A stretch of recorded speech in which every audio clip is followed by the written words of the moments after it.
Ambipar, uma empresa com orgulho de ser brasileira, apresenta Brasil, na beleza desse céu, onde o azul é mais azul, na aquarela do Brasil, eu cantei de norte a sul. No céu, no mar, na terra, canta Brasil. A Ambipar é a empresa líder global em soluções ambientais, levando a bandeira brasileira para 41 países, ajudando outras empresas a cuidarem do futuro do planeta. No céu, no mar, na terra, Da preservação do meio ambiente ao atendimento de emergências ambientais, a Ambipar leva a tecnologia do Brasil para o mundo. canta Brasil. Ambipar é do Brasil, é dos brasileiros. Líder global em soluções ambientais. Canta Brasil. Bom dia a todos, é prazer estar aqui com vocês. Nós temos hoje uma agenda importantíssima que é para falar de impacto e sustentabilidade. Ultimamente esse é um tema que não está tão forte na imprensa como já esteve. Até eu acho que teve uma certa colaboração, talvez, de algumas autoridades para que ele perdesse um pouco da sua atração. Mas é importante que a gente retome esse debate e consiga encontrar soluções para esses desafios que estão aqui na frente.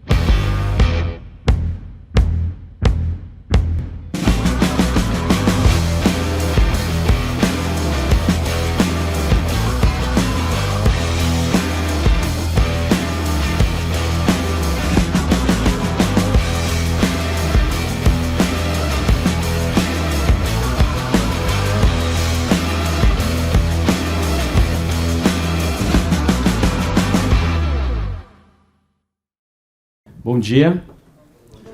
Sejam bem-vindos ao nosso espaço, a AIA. A AIA é um ecossistema que aglutina um grupo de empresas, são 140 empresas nesse ecossistema que estão todos engajados com o mesmo propósito de acelerar a economia regenerativa e descarbonizar o país. Então, dentro desse contexto, a gente tem todo um espaço aqui que a gente organiza eventos, a gente tem discussões de alto nível para avançar nessa agenda que traz aqui um propósito bastante interessante e contemporâneo para nós. Então, sejam bem-vindos, é um prazer tê-los aqui conosco, a Cris, e esse evento Mono Report, que traz aí uma agenda super importante, que é de impacto e sustentabilidade. Obrigado e tenham um bom evento. Todos vivemos no mesmo mundo. Temos as mesmas esperanças e sonhos. Você sonha com um futuro que respeite o meio ambiente. Nós projetamos baterias de carros elétricos que duram mais. Criamos tecnologias catalíticas que ajudam a limpar o ar. E descobrimos maneiras de ajudar as cidades a usar menos energia. Continue a sonhar. Nós continuaremos a inovar. Por isso, somos otimistas com relação ao futuro. BASF, We Create Chemistry. Nós temos aqui a Daniela Grelin, que é CEO do Pacto Global da ONU, o Fernando Modê, que é CEO do Boticário, primo de um ex-colega meu, por sinal, e Patrícia Ellen, que é CEO da Systemic e que não deixa de ser uma co-anfitriã também aqui, né, nesse espaço que é tão incrível. Depois nós teremos como debatedores especiais André Barros, da Ecomex, Priscila Câmara, da BAF, o próprio Edson Igor, que vocês acabaram de ouvir aqui, o CEO da AIA, Carlos Prado, da Turhaus, está aqui do meu lado, e Luciano Luft, da Luft Logistics, que vão entrar no debate, mas todos aqui estão convidados para também participar, entrar com perguntas, e nesse momento eu vou acabar chamando os debatedores e também vendo se vocês querem participar com perguntas. Bom, eu vou começar com a Daniela, porque o Pacto Global ele tem uma importância fundamental dentro desse processo, não somente pela sua atuação mundial, mas também pelo fato de que as empresas elas têm que aderir a esse pacto e elas são um agente propagador muito importante. Então, eu queria perguntar a você como é que isso está nesse momento atual. A gente passou aí por uma transição depois da última eleição americana. Então, como é que está a sensibilidade dos gestores, especialmente entre as multinacionais, que a gente viu que houve uma certa mudança? Então, Daniela, por favor. Obrigada. Bom dia. Bom dia a todos vocês. O Pacto Global Rede Brasil é a segunda maior rede global do Pacto Global, essa iniciativa da ONU que abarca 179 países. E eu diria que ela é a rede mais ativa na formação de coalizões, de movimentos, de programas coletivos visando a mudança sistêmica. Em relação à questão, né, do, vamos chamar assim, de backlash, né, que se viu aí nos Estados Unidos, eu diria, o que a gente observa aqui no Brasil é que, nesse universo de 2.300 empresas que, de alguma forma, são signatárias do Pacto Global, existe, claro, empresas que estão no início da sua jornada, empresas que buscam, de uma forma reativa, cumprir a legislação. Existem aquelas que já estão em conformidade com a regulamentação e têm a sua operação já pautada pelos Objetivos do Desenvolvimento Sustentável. Existem aquelas, né, temos aqui um exemplo, que transformam os Objetivos de Desenvolvimento Sustentável em um verdadeiro ativo diferenciador da marca, da forma de fazer os negócios. Existem aquelas que têm na sua própria atividade fim a tarefa e o desafio de endereçar algum desses objetivos de desenvolvimento sustentável.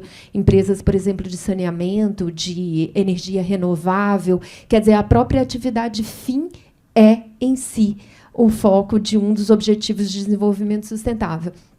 Então, eu diria, eu lembro uma vez, na primeira administração Trump, que eu ouvi a ministra do Meio Ambiente, Isabela Teixeira, falar assim, tudo bem, os Estados Unidos vão se retirar da Conferência das Partes, como eles anunciaram que vão se retirar de novo ano que vem. Eles não saem esse ano, mas já anunciaram que vão sair no ano que vem. Mas o setor privado continua se movimentando. E a verdade é, o setor privado se movimenta por princípios, por valores, mas também por pragmatismo. A verdade é que nenhuma empresa séria e atenta aos desafios desse mundo em transição pode se furtar a tarefa de pensar na resiliência, na mitigação das mudanças climáticas, nas questões sociais que são tão severas na nossa sociedade. Ou seja, eu diria que, nesse pool de empresas brasileiras, as que se juntam a nós são aquelas mais atentas à ideia de que não existe uma empresa próspera em uma sociedade miserável e em um meio ambiente destruído. É simples assim. E que chamam para si a responsabilidade de, por meio das suas operações, da sua cadeia de valor, dos seus produtos, do seu poder de comunicação, integrarem a agenda ambiental e a agenda social por uma série de razões, inclusive práticas, porque aumenta a resiliência do negócio, porque protege a reputação da marca, porque corresponde às expectativas dos investidores, porque reduz risco. Qualquer dessas razões é suficientemente forte, até num espírito de pragmatismo, para que elas compreendam que os desafios climáticos, os desafios sociais, transcendem em muito ideologias políticas. Olha, esse é um ponto, acho que, importantíssimo, porque, tanto no Brasil como no mundo inteiro, a gente acabou resolvendo criar uma espécie de argumento polarizado em torno de certos assuntos. Então, a ideologia ganhou um espaço onde não deveria ganhar. Então, por exemplo, em relação ao tarifaço, o café não é de direita nem de esquerda. E em relação, por exemplo, a ESG, compliance não é de direita nem de esquerda. E, especialmente, o meio ambiente não é de direita nem de esquerda. São temas que não deveriam ser enxergados, acho que, sobre a ótica ideológica. Mas, enfim, moving on. Então, Fernando, como é que vocês estão vendo dentro do Boticário, já que a Daniela disse que as empresas são motivadas por um pragmatismo incontestável. Como é que vocês estão enxergando essa questão hoje em dia, depois dessa mudança, ou do backlash, como ela falou, já que vocês têm uma necessidade muito grande de utilizar recursos da natureza no negócio de vocês? Sim. Eu acho que, quando eu falo nesse tema, eu gosto de separar talvez duas coisas. Acho que a Daniela falou bem, tem alguns práticos bastante pragmáticos que levam uma companhia, qualquer que seja o seu ramo de atuação, a pensar sobre temas que hoje a gente resolveu colocar no acrônimo ESG. Né? Tem vários delas, podemos falar sobre alguns que ela acabou nomeando aqui. Mas tem uma questão de convicção também, de como pessoal, né?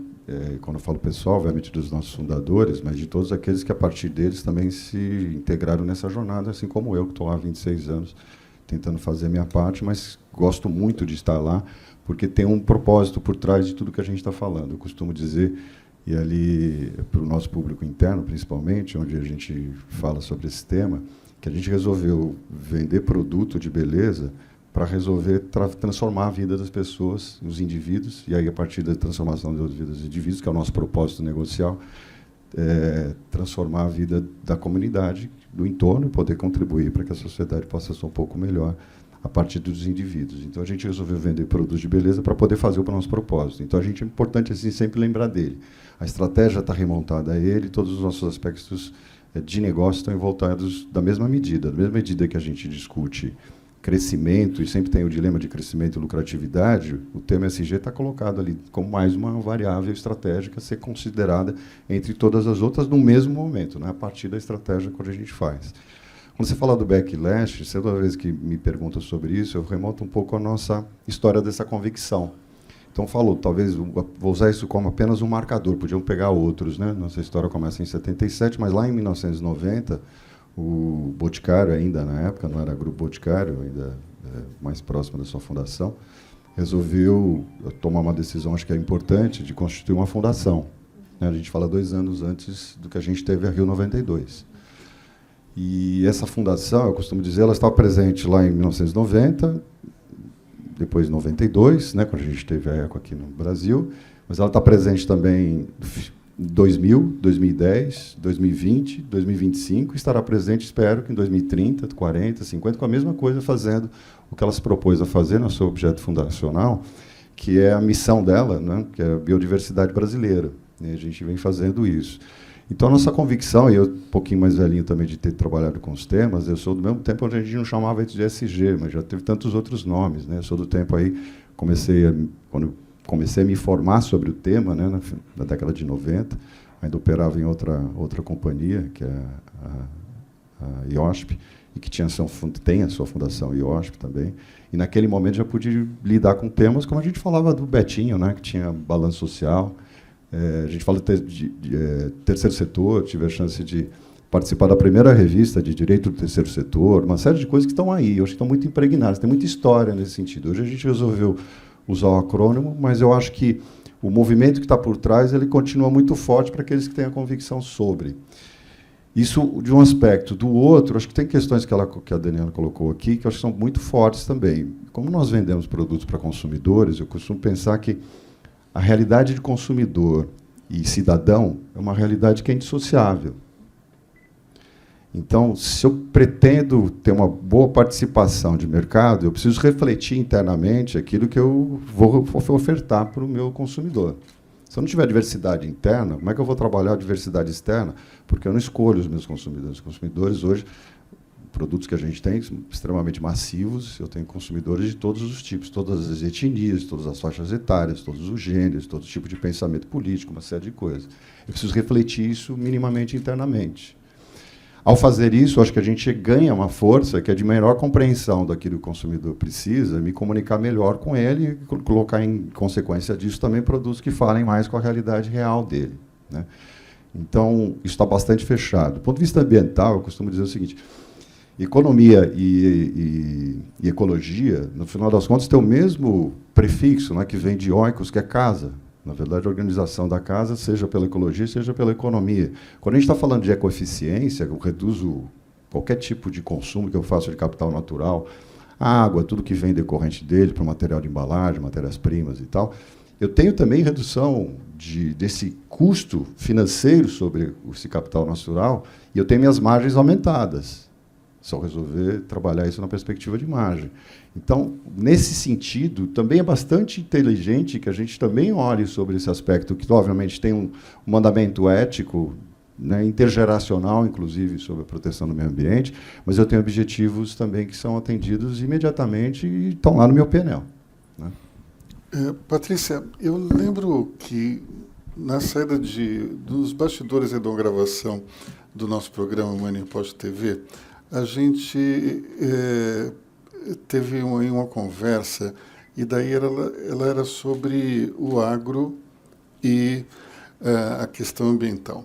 E então, queria que a gente pudesse falar um pouco aqui para a plateia sobre como o agro é importante dentro dessa discussão, porque muitas vezes os ambientalistas enxergam os empresários do agronegócio como inimigos, mas, na verdade, eles são importantíssimos para a gente ter uma equação melhor para o futuro, né? Vamos começar a nossa conversa por aí. Obrigada, Luiz, obrigada pelo convite. Muito feliz de estar com você e com a Cris aqui de novo. Recebendo vocês aqui na AIA, né? Fundar a AIA foi muito para esse lugar da gente poder falar das oportunidades com um desafio que a gente se colocou, não usar a palavra sustentabilidade, nem o termo ESG. O Edson, já você vai ver que ele vai trazer muito isso. E a razão veio exatamente disso. Eu acho que a gente se dividiu muito, né? Eu passar pela experiência ali na pandemia, de ter que falar de negócios, de emprego, no momento que estava todo mundo querendo brigar, tive que resgatar uma coisa muito importante na minha formação, que ficou mais clara naquela conversa com vocês. Aquela conversa foi muito marcante, porque eu venho de uma família, assim, minha avó era sergipana, meu avô era daqueles agricultores que sofria muito com a seca no Sergipe. Tinha avô por parte de mãe que era garimpeiro, com uma avó indígena. Então, eu sou a típica brasileira aqui, né? E fui crescer aqui no Campo Limpo, em São Paulo. E então eu não tive o luxo de poder falar de política e polarização. Comecei a trabalhar com 15 anos, e na minha família a conversa sempre era sobre economia, né, sobre contar o dinheiro do dia, e eu acho que eu tive um privilégio nesse sentido, porque, com isso, a gente está falando muito hoje da questão climática, produção alimentar, do solo, por um ângulo de compliance, por um ângulo de politização, ideologia, riscos, e todos eles são reais. E ser sócia da Systemic hoje foi um doutorado em 3 anos pós-pandemia para mim, porque o olhar europeu é muito inteligente com relação à crise climática, e o chamado Norte Global está olhando para isso exatamente como um custo, né? É um custo em essencial para os países desenvolvidos. O Avinash, do IDB, publicou um artigo, do BID, né, publicou um artigo muito importante algumas semanas atrás, falando exatamente sobre clima, com a perspectiva de custo, receitas e savings, economia, né? No caso do Brasil, e talvez seja um dos únicos países do mundo que pode se dar o luxo de falar dessa crise como uma oportunidade de receitas, mais do que qualquer outro país no mundo, com a propensão que a gente tem. E no agro, a gente vive tudo isso intensamente. Os maiores riscos estão no agro, as maiores economias potenciais estão no agro, e as maiores oportunidades de negócio estão no agro. Qual que é o agro que eu defendo aí com o meu olhar de economia, administração, de estudos de otimizar essa oportunidade? É um agro que espelhe na nossa fotografia a fotografia do que a gente tem na diversidade da nossa natureza e da nossa população. O Brasil é o país mais biodiverso do mundo e também é o país mais miscigenado do mundo, comprovado agora com DNA também, né? Porque a gente sempre falava, não podia comprovar. Esse estudo novo, Sidney está aqui para falar também, o projeto ali do genoma brasileiro comprovou isso também. Mas o nosso agro, em termos de cesta de produtos de exportação, hoje tem um valor agregado e uma diversidade muito menor do que o seu potencial.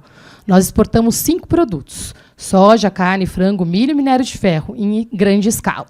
E qual que é a briga do mundo hoje? A briga é por minerais críticos, a briga é por SAF, combustível sustentável de aviação, a briga é por hidrogênio verde. Essa que é a briga. Então, a polarização ficou muito conveniente para tirar a gente da mesa de negociação e sentar para negociar da forma que a gente deve. Né? Então, eu estou lá, onde eu gasto muito do meu tempo hoje, tentando mostrar tecnicamente para os europeus que não faz sentido ter um veto para a SAF brasileira. Né? O combustível sustentável de aviação é baseado em 7 rotas tecnológicas potenciais, no nosso caso, que todas são 100% dependentes do agro. É a SAF baseada em macaúba, é a SAF baseada em soja, milho, cana, tem também ali palma, aí tem as outras 2 que têm menos a ver com o nosso potencial, né, que é com base em resíduos de óleos, principalmente utilizados domesticamente, que não faz o menor sentido para o caso brasileiro, que ainda temos um desafio grande na parte de tratamento de resíduos, e a parte do ISAF, que é baseado na hidrólise de hidrogênio. Então, estou dando o exemplo da SAF, por quê? É dinheiro na mesa. SAF sozinho dá para adicionar entre 40 e 70 bilhões de dólares por ano à economia brasileira. Quando a gente fala que essa economia verde pode dobrar o crescimento do PIB, SAF é uma das maiores oportunidades individuais. 5 das 7 rotas tecnológicas passam pelo agro. O uso do solo, sustentável, altíssimo valor agregado. Então, hoje eu vejo esse agro que sim, dá certo, que tem inteligência tecnológica, que é super produtivo, onde eu gostaria de ver ele daqui 5 anos, com uma cesta ainda mais diversa, onde macaúba, palma, milho, além da gente aumentar a produção e a produtividade, a gente aumenta o processamento e a exportação desses produtos de maior valor agregado. A gente pode ter tarifas no café e na laranja. A discussão de minerais críticos continua bastante quente. O pessoal sabe fazer conta. O que vai acontecer? A gente precisa quintuplicar a produção de energia limpa até 2030 no mundo. De onde vai vir isso? Todo mundo agora está com o ChatGPT, está com o Copilot, está com outras 5 AIs na nosso celular. 28 vezes mais energia para qualquer um desses equipamentos. De onde vem essa energia? Onde vão estar os data centers? Onde vai estar essa fonte energética? O Brasil tem a oportunidade, eu me atreveria a dizer, estudo economia agora há 25 anos, é a maior oportunidade real que nós temos de negócios. Então, qual que é meu sonho para esse agro? É a gente sentar nessas mesas internacionais e usando, em primeiro lugar, né, agora que a gente ainda continua na presidência dos BRICS, está na transição na presidência do G20 e vai ter COP30 no Brasil, que nós, empresários, empresárias, estejamos nessa mesa com esses dados na cabeça e nas negociações que importam. Não quero falar de politização, não quero falar de fla-flu político, eu quero falar de negócios. Né? Então, esse é meu sonho aí para esse agro tão pujante. Vamos, então, começar aqui a abrir para os debatedores. Eu queria chamar o Carlos Prado para... Cadê... Renan, arruma um microfone, por favor. Para entrar aqui. Não, já está vindo aqui. Já está vindo. Obrigado. Pessoal, muito bom dia. Meu nome é Carlos Prado, sou presidente do Grupo Turhouse. Parabéns a Dani, Fernando e Patrícia e Aloysio.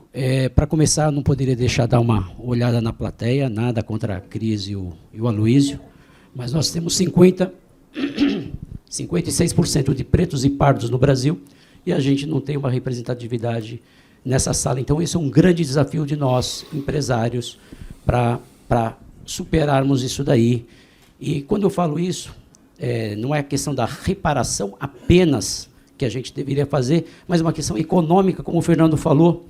E eu sigo o Boticário, parabéns pelo trabalho de vocês, é uma inspiração para o Grupo Turhouse, porque desde 2007 nós somos carbono neutro. Quando não se falava, quando nada se pedia, e nós já éramos. Hoje nós somos 100% negativo, a gente neutraliza o dobro da nossa...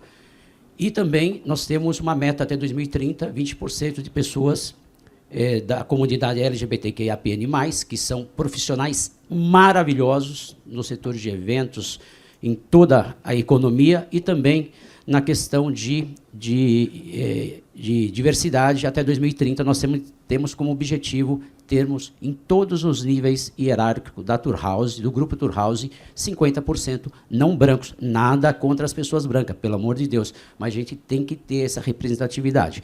Então, baseado nisso daí, e a gente também tem, pegando um pouco a fala do Aloysio, nós temos que ter um partido, Aloysio, no Brasil, O nosso partido tem que ser desenvolvimento econômico, inclusão e diversidade, educação de qualidade. Esse tem que ser o nosso Brasil. Esse tem que ser o partido de pessoas como nós, da grande maioria que pensa no bem do Brasil. Então, baseado nisso, queria perguntar para o Fernando, para a Dani, quem quiser responder. Diante de todos esses desafios que nós temos, qual a dica, qual a sugestão que você passaria, né, não tanto para nós que estamos aqui, como o pessoal que está em casa nos assistindo aí, para a gente mudar esse cenário, a gente trazer mais empresa com compromisso de pacto, mais empresas que pensem como o Boticário, né?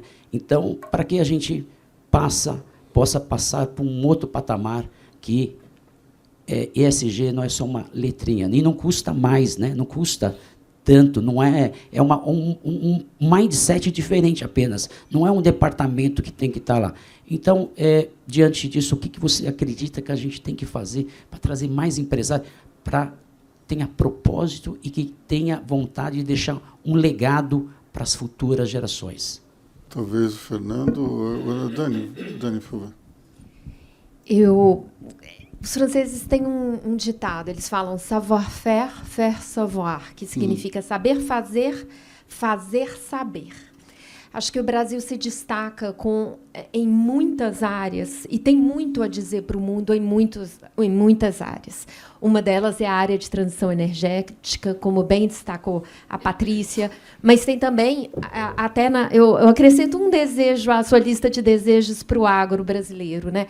O agro brasileiro tem uma agricultura regenerativa de baixo carbono que não é contemplada nos protocolos internacionais e que, se fosse, que são padrões eurocêntricos, nós teríamos mais acesso a financiamento e teríamos algo a ensinar para o mundo, porque é uma tecnologia nativa, né?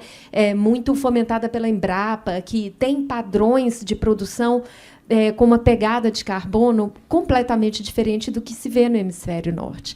Então, assim, eu falaria que nós sabemos fazer muitas coisas e precisamos saber contar.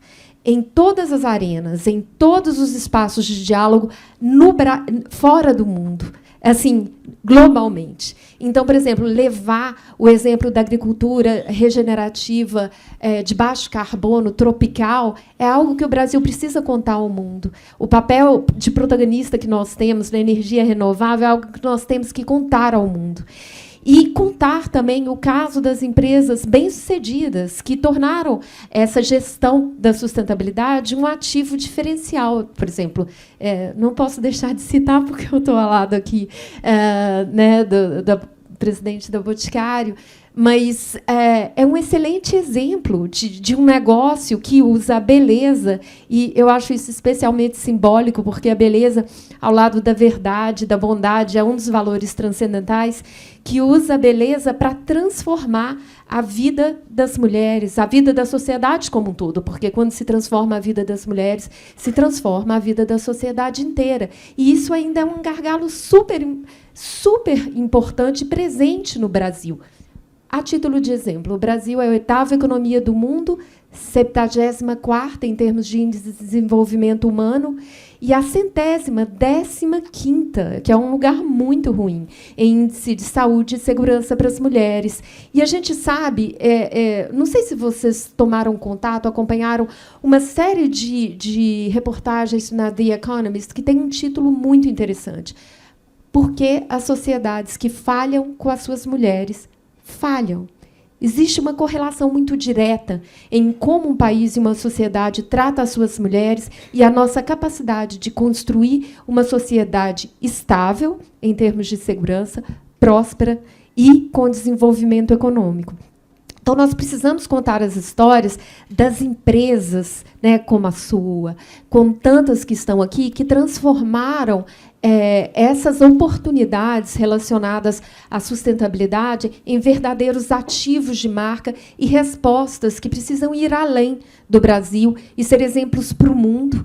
E eu sei que não existe um business case apenas que sirva para todos os segmentos de negócio, mas colocar essa criatividade, engenhosidade do brasileiro e essa nossa capacidade de produzir espaços de troca como esse e fazer ações coletivas para endereçar aquilo que nenhum de nós é capaz de endereçar sozinho e só juntos podemos encontrar soluções transformadoras, isso o Brasil tem muito a dizer ao mundo, muito a ensinar.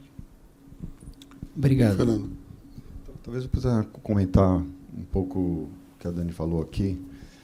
Eu acho que tem uma questão que ela fala, que é a gente poder contar histórias, né, que inspirem outras pessoas e mostrem que é possível fazer, né? E essa história, eu acho que ela deve ser contada, né? E aí eu agrego um ponto aqui na fala da Dani, que é a consistência. E a consistência é uma coisa difícil de conquistar, para qualquer coisa, na vida pessoal, na vida das empresas, né? A consistência estratégica, né? Optar por um caminho, e toda a estratégia implica em escolha, a escolha implica em renúncia, e quando a gente está falando aqui também tem algumas renúncias que estão lá. Então, vou dar alguns exemplos, assim, talvez de negações que a gente for fazendo, e alguns aspectos positivos para mostrar que também é positivo da mesma forma. Recentemente, agora, nesse ano, o Brasil aqui aprovou uma lei que impede testes de animais para cosméticos, e a gente vende isso. Há mais de 25 anos que a gente não faz testes em cosméticos, em animais para cosméticos, né? A gente não tem isso. A gente teve que desenvolver uma série de métodos alternativos. Dentre esses métodos alternativos, uma das coisas que a gente criou foi uma pele artificial para poder submeter aos testes que precisam ser feitos, em cima daquilo que a gente tem uma crença. A gente foi atrás disso, e essa consistência está demonstrada em todos os produtos. Mas um dos fatores, não é apenas o único, mas um dos fatores que não nos permitiu ingressar no mercado da China foi que até pouco tempo atrás a China exigia testes de animais. Então nós dissemos não, um dos maiores mercados de cosméticos e perfumaria do mundo, que é a China, por uma questão de convicção. Acho que isso é importante.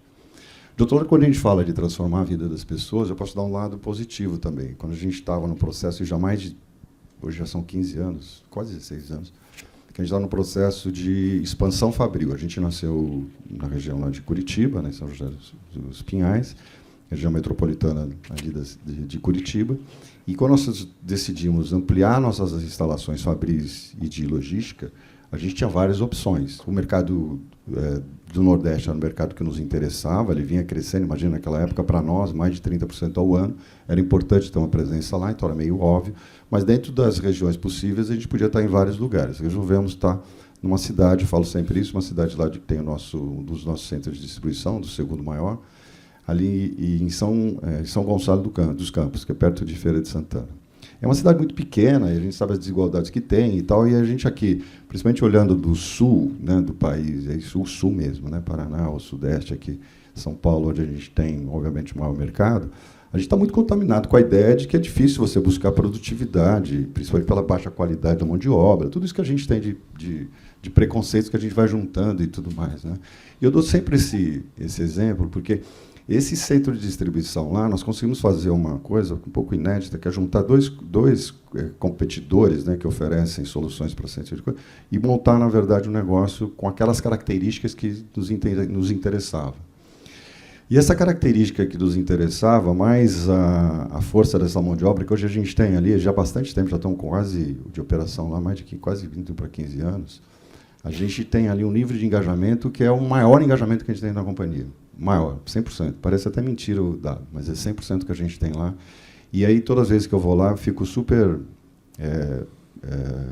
impactado pelo que eu vejo, porque, no final das contas, você vê, e essa interação que eu faço lá, andando pelos corredores do centro de distribuição, fazendo a coisa funcionar, as pessoas estão chegando ali, e por técnica, por capacidade, porque entendem, explicam para mim, e me policiam, inclusive, quando eu faço alguma coisa errada que eu não deveria fazer do ponto de vista de segurança, eu sou imediatamente repreendido, porque eu também não estou lá, não sei. Eles sabem mais sobre isso do que eu. Mas aquele centro de distribuição, ele tem níveis de produtividade que são maiores da onde vem a tecnologia, que é da Alemanha e da Áustria.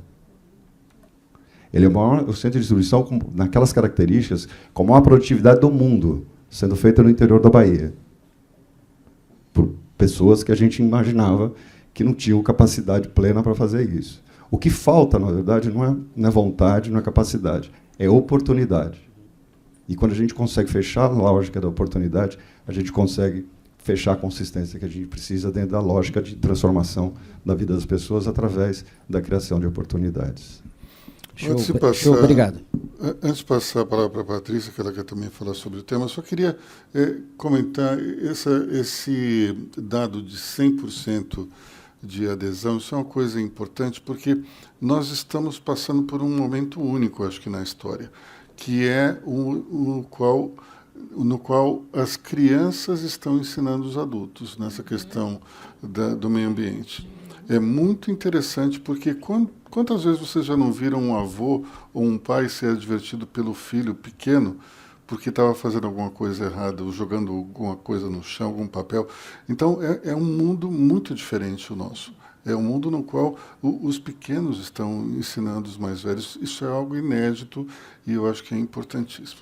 Vamos lá, Patrícia. Você sabe que eu já trouxe minhas filhas aqui para ensinar os 5 R's da economia circular algumas vezes, né? Elas têm 10 anos, gente. Então, é verdade o que você está falando.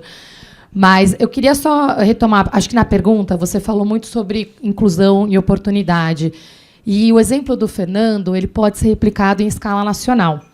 A gente tem trabalhado nos últimos 3 anos com uma força-tarefa voluntária do setor empresarial e que hoje tem um protagonismo muito grande da CNI, né, que criou até um movimento que é global, que chama SBCOP, de ter empresas participando de uma forma muito mais ativa nas negociações de clima, com um olhar mais real de economia e negócios também. E ali a gente comprovou, nesses anos, tem 3 planos hoje, né, sobre economia no Brasil que tem uma sobreposição entre si, que é a NIB, né, a Nova Indústria Brasil, o Plano de Transformação Ecológica e o programa que pensa o Brasil do Futuro, ali liderado pela Simone Tebet, mas Ministério do Planejamento, Fazenda e MEDI que entraram nessa interação até inédita pelo ponto de vista global, né, de você ter a economia entrando de uma forma mais ativa na questão climática, e porque, no caso do Brasil, isso é muito importante para oportunidades. Eu tenho um time técnico nosso apoiando esse trabalho já há 3 anos, e dando um spoiler para vocês, o que a gente está lançando agora nos próximos meses é exatamente o cálculo das oportunidades. Porque a única chance que a gente tem de gerar emprego em escala no Brasil agora é replicando o que o Fernando fez numa escala nacional. E a gente está tendo hoje no mundo um efeito oposto, que é a revolução de inteligência artificial, que está gerando o maior nível de desemprego massivo global. A gente também não tinha, desde a Revolução Industrial, a gente não tinha passado por um fenômeno como esse. Então, entre 2030 e 2035, até 50% das atividades no mundo inteiro serão totalmente ou parcialmente automatizadas. Países que têm estrutura vão conseguir lidar com isso. E os países que não têm estrutura, como é que essas pessoas vão ser reocupadas? E a gente tem a resposta. Na Revolução Verde, o spoiler é que a gente consegue gerar 10 milhões de oportunidades de emprego e renda diretos, através desse trabalho que o Fernando falou, e até 28 milhões no total, considerando os indiretos. O que a gente está fazendo agora é regionalizando esse trabalho de entender a vocação regional. E o teu exemplo, Fernando, não é coincidência. Bioeconomia é a área que mais gera emprego e renda. Porque vão ter áreas que vão ser mais produtivas, que vão gerar muito valor para a nossa economia, mas não necessariamente oportunidade de emprego e renda. Então, biocosméticos, fitoterápicos, a parte de saúde, né? Então, toda a parte de biossaúde, hoje a Coreia do Sul, se você entra na página principal do governo, a estratégia nacional é virar referência em biofármacos e biotecnologia. Mas hoje a maior parte das patentes no Brasil são chinesas e coreanas, não são brasileiras nessa área. Então está aí outra oportunidade real que gera valor e gera inclusão. Pelo ângulo da inclusão, é fundamental a questão da bioeconomia. Desafio, né, e oportunidade é a gente capacitar as pessoas nessas áreas novas e também nas antigas, porque são profissões que não existiam, muitas delas, né, e tem outras que existiam que precisam de uma maior produtividade. E você falou do sul da Bahia, Fernando, o teu exemplo foi um bem-sucedido lá, mas você pega o caso do cacau, que vai desaparecer da África, infelizmente, até 2050, e que a gente não conseguiu voltar à produção que a gente tinha, né, há 20, 30 anos atrás. Eu estava lá agora, em julho, trabalhando com os produtores, entendendo a necessidade e a oportunidade, mas o cacau hoje, a gente está quase $10.000 a tonelada, entre 8 e 10. Né, o preço base é 3. Escassez, crise climática. O Brasil pode ser o maior fornecedor do mundo e hoje nós somos importadores líquidos. Então, gera valor, gera emprego. Só a resposta para a sua pergunta, a gente tem que investir em educação. Se a gente não formar as pessoas para essas áreas, essas oportunidades não serão capturadas em tempo hábil. Então, fica aí uma grande oportunidade. Bom, para fechar esse bloco aqui, eu só queria lembrar do famoso debate entre inclusão e meritocracia, que eu acho que muitas vezes o gestor ele acaba sendo uma espécie de refém desse debate. E para isso eu vou lembrar de uma história que eu já contei num outro evento nosso, que foi um diálogo entre mim e minha filha.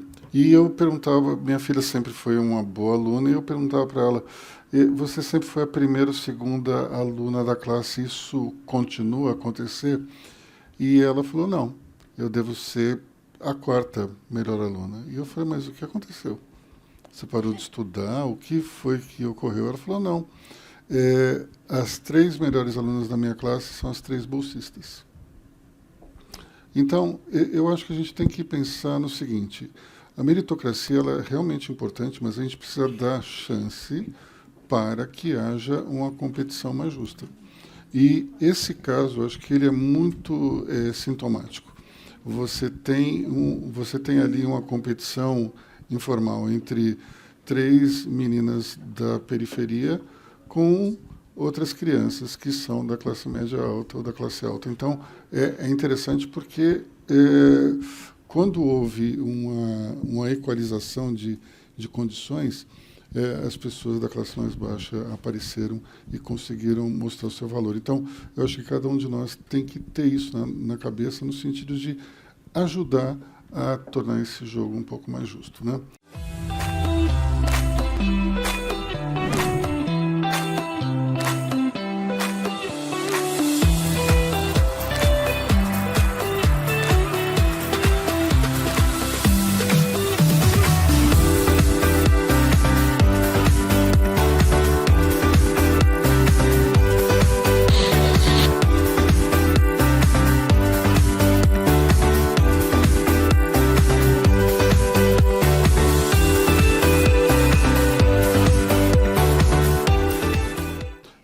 Vamos passar agora a palavra para o André Barros. Cadê o microfone? André. Bom dia, muito obrigado, Luísio, Cris, pelo convite. Um baita painel aqui importante para o momento em que a gente vive. E eu sou André Barros, um dos cofundadores e atual CEO da iComex, que é uma empresa de tecnologia que ajuda as empresas, os nossos clientes, a lidarem melhor com os processos de comércio exterior. Então, a gente digitaliza toda essa burocracia envolvida pelo Comex brasileiro. E eu não posso me furtar aqui de trazer o tema da tecnologia para a pauta, e eu queria saber da visão de vocês. Puxando um pouco para a minha highway aqui, o comércio exterior, ele, em alguns aspectos e algumas medidas, e infelizmente, ajuda, tem índices um pouco negativos no contexto ESG, principalmente sustentabilidade ambiental. Diariamente, 4 bilhões de documentos são trocados pelos intervenientes do comércio exterior mundo afora. É um índice absurdamente alto. Trânsitos de navios cargueiros, de aviões de carga, totalizam um impressionante número de 1 bilhão de toneladas de emissão de gás do efeito estufa, 1 trilhão de quilos, né?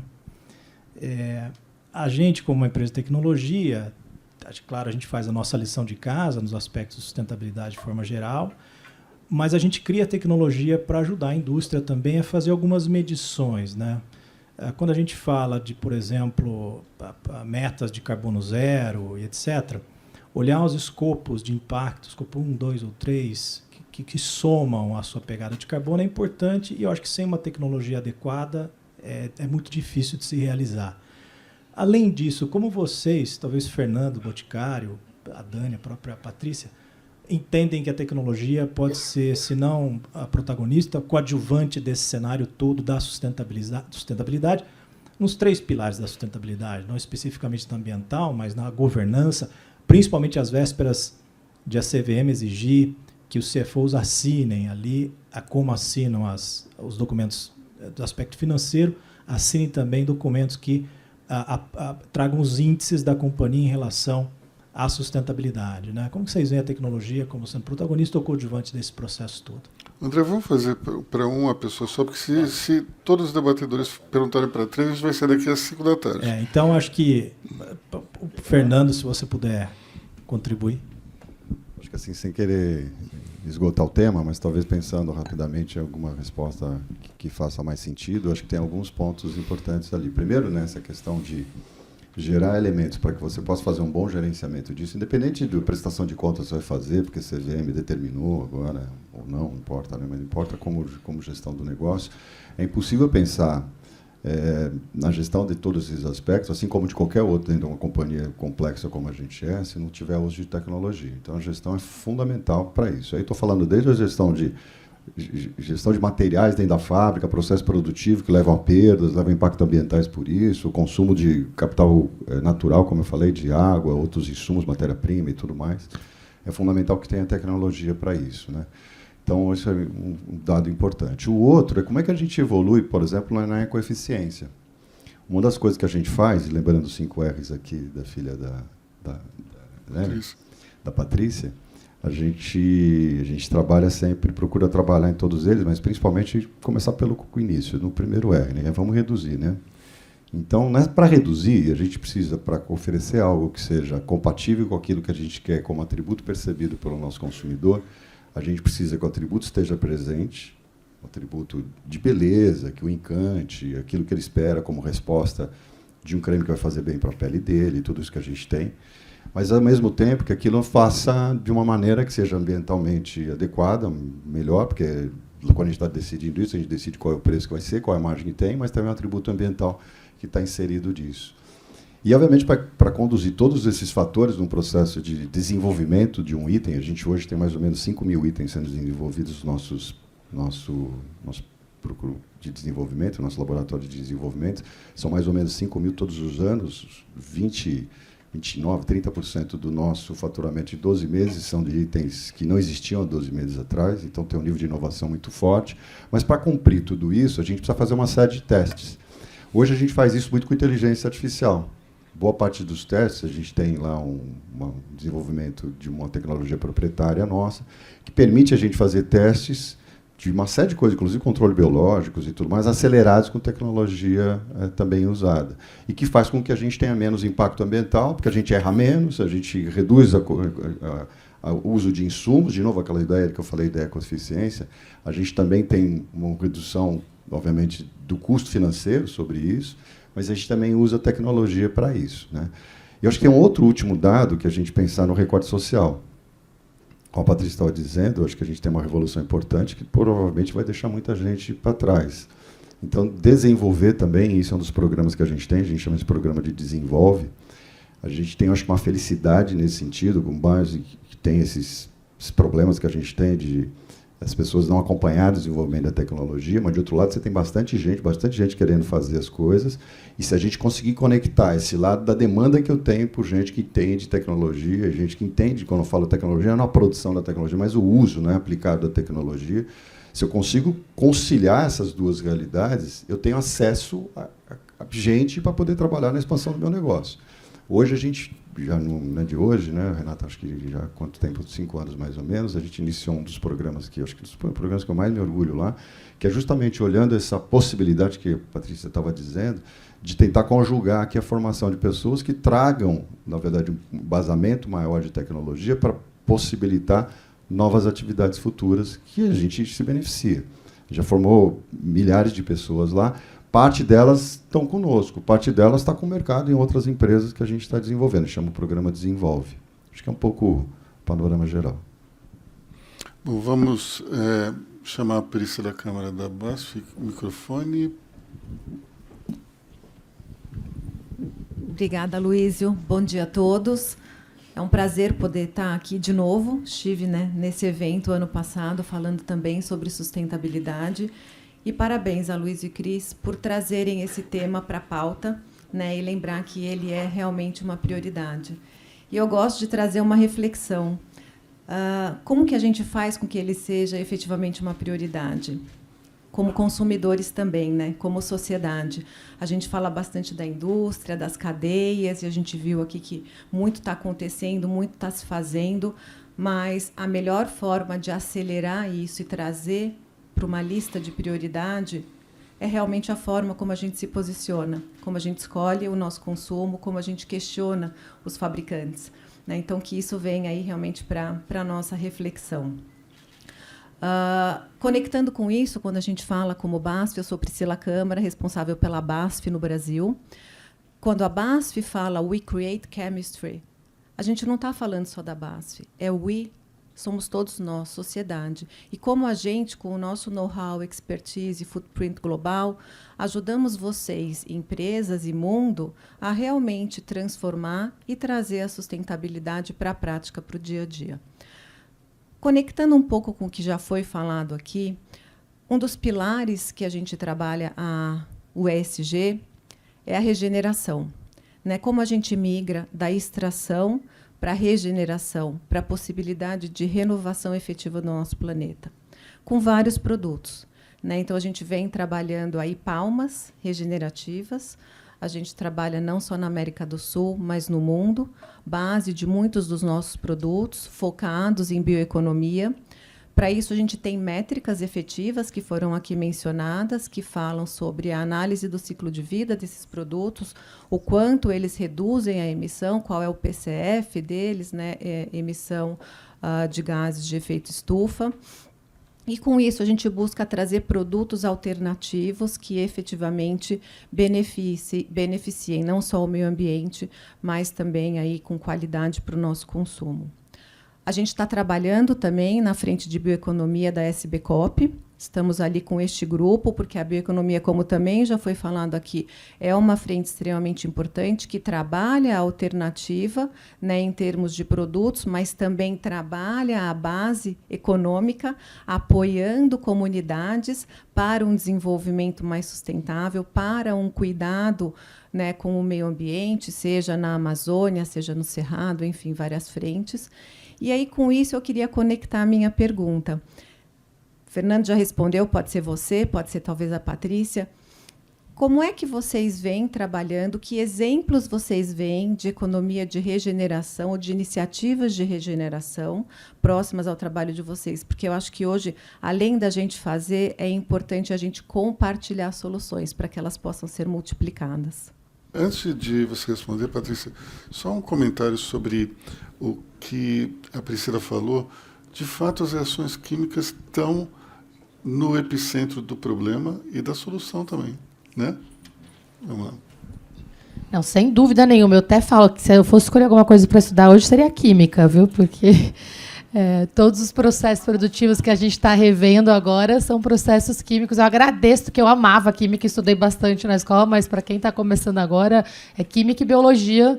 Eu acho que são áreas aí fundamentais, seja na saúde, seja na indústria, vai ser muito importante. Eu acho que tem muitos casos de sucesso no Brasil. Acho que a gente já até comentou um pouco sobre a importância de contar esses casos para fora. Você está com a gente liderando uma frente super importante na SBCOP, que a ideia ali foi criar exatamente uma biblioteca de casos de sucesso, locais e globais. Eu acho que tem uma coisa inédita nesse grupo de trabalho, que a gente tomou um cuidado ali, né, e vocês estão fazendo isso super bem, 1/3 são brasileiros e 2/3 são estrangeiros, né, então ter as congêneres da CNI do Brasil todas juntas, com CEOs de empresas de outras regiões trocando com a gente, é uma forma muito direta de mostrar o que a gente faz aqui, né, porque eu acho que tem ainda uma visão limitada sobre a realidade do Brasil. Em cada uma dessas áreas que a gente mencionou, tem muitos casos de sucesso. Eu tinha mencionado o caso de SAF. O maior anúncio de projeto de SAF, de BioSAF no mundo hoje é no Brasil.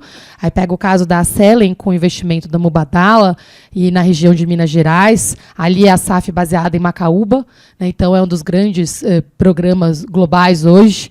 Um dos maiores parques de hidrogênio verde do mundo também são no Brasil hoje. A gente tem a Green Energy Park, que hoje a Ludmilla, que estava na Vale, assumiu a presidência no Brasil. É um grupo com investimento norueguês e que eles estão colocando um parque que vai ter ali mais de 5 gigawatts de toneladas, começando pela região ali de Sergipe, mas eles estão olhando Piauí e outras áreas também. Eu dei exemplo no caso da bioeconomia. Cacau, hoje, a gente está crescendo muito. Aí tem a Belterra, que foi premiada mundialmente como sendo um exemplo real de cacau baseado em agrofloresta, em escala maior, e tem empresas grandes aqui e menores também se posicionando nessa área. A própria Dengo criou um novo modelo de trabalho ali muito importante. E na parte, por exemplo, de indústria, minerais, mobilidade, a gente tem a Sigma Lithium hoje como sendo uma das maiores produtoras. Todas as áreas que a gente mencionou como oportunidade, tem pelo menos 1, 2, 3 grandes casos de referência hoje no Brasil. Eu acho que o desafio que a gente tem agora é como é que a gente escala e acelera essa transformação. Os cases precisam ser contados, e nós duas falamos de formas diferentes, Daniela, mas contar essa história tecnicamente é fundamental para a parte de trading, inclusive, porque a gente não consegue acessar alguns mercados que pagam mais por questões de governança e interpretação errônea do modelo tropical. Então, acho que essa tradução talvez seja uma das prioridades mais urgentes, mas para que ela aconteça, a gente precisa, hoje, ter dados técnicos. E aí, a gente está fazendo um estudo hoje de balanço de massa e energia. Por mais que a gente saiba intuitivamente e saiba por setor, a gente não criou uma informação que seja homogênea e compare setores. Eu falo lá fora, a cana sequestra carbono. Todo mundo fala, você está louca, aumenta... Gente, calma, vamos olhar os dados químicos e técnicos. Então, eu acho que ter uma empresa como a BASF liderando esse trabalho de homogeneização dos dados vai ser muito importante. Se a gente não conseguir contar essa história numa linguagem que todos entendam, a gente pode correr o risco de perder essa oportunidade. Se me permite, Luiz, eu queria complementar e queria primeiro reagir ao seu comentário, né, o fato de que a indústria química, uma vez vilanizada, eu me lembro que, né, na Rio 92, a mãe de todas as COPs, a gente ainda vivia um momento em que a indústria química era vilanizada e por boas razões, né? Ela tinha padrões operacionais incompatíveis com os parâmetros de sustentabilidade que a gente tem hoje. Mas foi uma indústria que se reinventou e se tornou, está hoje no centro das soluções. E se reinventou por meio da ação coletiva, né, chamada de Responsible Care, que criou novos parâmetros de operação e possibilitou essa redenção, digamos assim, da indústria e colocação do papel que ela tem no centro das soluções. E, em relação à sua pergunta, eu gostaria de citar, de novo, o agro regenerativo tropical, né? As tecnologias do agro produzidas no Brasil para os biomas brasileiros, com o apoio técnico da Embrapa, são únicos e referência no mundo e capazes de transformar todo o ecossistemas inteiros aqui no Brasil. Eu cito o exemplo do Cerrado. Essas tecnologias não são reconhecidas pelos protocolos internacionais e a gente precisa contar direito essa história para que o agro brasileiro tenha acesso a financiamento e seja reconhecido como uma solução do hemisfério sul para o mundo inteiro. Então, acho que eu cito esse exemplo também. Rapidinho, acho que para a gente fechar também o meu posicionamento em relação à questão da indústria química, eu acho que, assim como nós viemos evoluindo com o aprendizado, todas as indústrias, inclusive a química, né? Então, eu acho que a forma como a química se ajustou, evoluiu e trabalha o cuidado também veio desse aprendizado, de uma forma muito consciente, porque desde o começo havia, sim, a responsabilidade em relação aos seus processos de acordo com o conhecimento existente naquele momento, né? Priscila, vamos aproveitar que você está com o microfone e passar para o Luciano Luft, que é o próximo debatedor. Bom dia a todos. Eu sou o Luciano Luft, da Luft Logística. E, naturalmente, no nosso negócio, nós somos grandes poluidores, né, no mundo. O negócio logística precisa de caminhão, de navios, de aviões e etc. E eu vou fazer uma provocação que eu acho interessante, porque eu acho que tudo que a gente fala sobre o tema, todas as empresas falam, né? As empresas hoje são voltadas muito para dentro, como o agro também é. Por exemplo, talvez poucas pessoas saibam aqui que o agro brasileiro é o recordista mundial há mais de 10 anos, todos os anos consecutivamente, no recolhimento das embalagens vazias dos defensivos agrícolas. Alguém aqui tem alguma indústria, conhece alguma indústria que recolhe mais de 95% do que consome, do que produz de embalagem ou de lixo lá na ponta? Com exceção, talvez, da lata de alumínio, que esse número talvez não exista. O agro faz isso, a indústria agroquímica, BASF aqui é uma delas, banca esse custo há mais de 10 anos, talvez há 15. A minha empresa, a nossa empresa, a empresa que faz essa operação no Brasil, são milhões de toneladas por ano. Esse assunto é muito pouco falado, né? Então, voltando ao tema de que a gente faz muito para dentro e fala pouco, né?